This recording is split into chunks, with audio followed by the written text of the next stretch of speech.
দেখো আজকে তোমাদেরকে আমি নবম শ্রেণীর ছাত্রদের বলছি সূচকের নিয়মাবলী কোষে দেখো 2 আমি একটা সমাধান করাবো তোমাদেরকে, একটা সমাধান করাবো 9 দাগে 2 একটা সমাধান করাবো। সমাধানের অঙ্কটা হচ্ছে 2 two the power x plus 2 plus 2 two the power x minus 1 equal to 9। এখন দেখো অর এইটাকে আমি ভাঙছি, দেখো 2 two the power x into 2 two the power 2 ভাঙছি আমি, কারণ সূচকের নিয়ম অনুসারে পাওয়ারগুলো যোগ হয়, তাহলে 2 টু দি পাওয়ার এক্স আর 2 টু দি পাওয়ার 2 যোগ করলে কত হয় 2 two the power x plus 2 হয়। এগেন দেখো 2 two the power x by কত হবে, বিয়োগের সময় কী হয় ভাগ হয়, তাহলে 2 টু দি পাওয়ার কত হচ্ছে 1 ইকুয়াল টু কত 9। হ্যাঁ, এখন আমি 2 টু দি পাওয়ার এক্সকে 2 টু দি পাওয়ার এক্সকে এ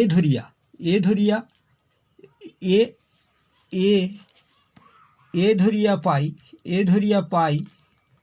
পাই কত হচ্ছে, দেখো এ ধরে পাই কত হচ্ছে, তাহলে or 2 two a into 2 two the power whole square plus a by 2 equal to 9। তার মানে কত হচ্ছে অর 2 দুগুণে কত হচ্ছে 4, তাহলে 4a plus a by 2 equal to কত হচ্ছে 9।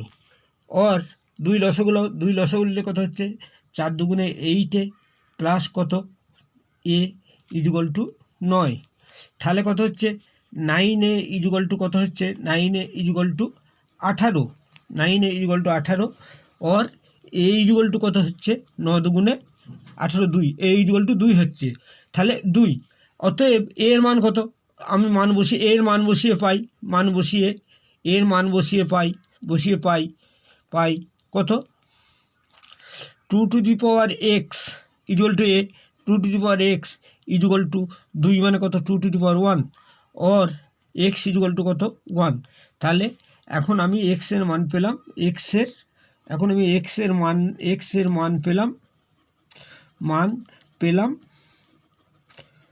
সমান 1।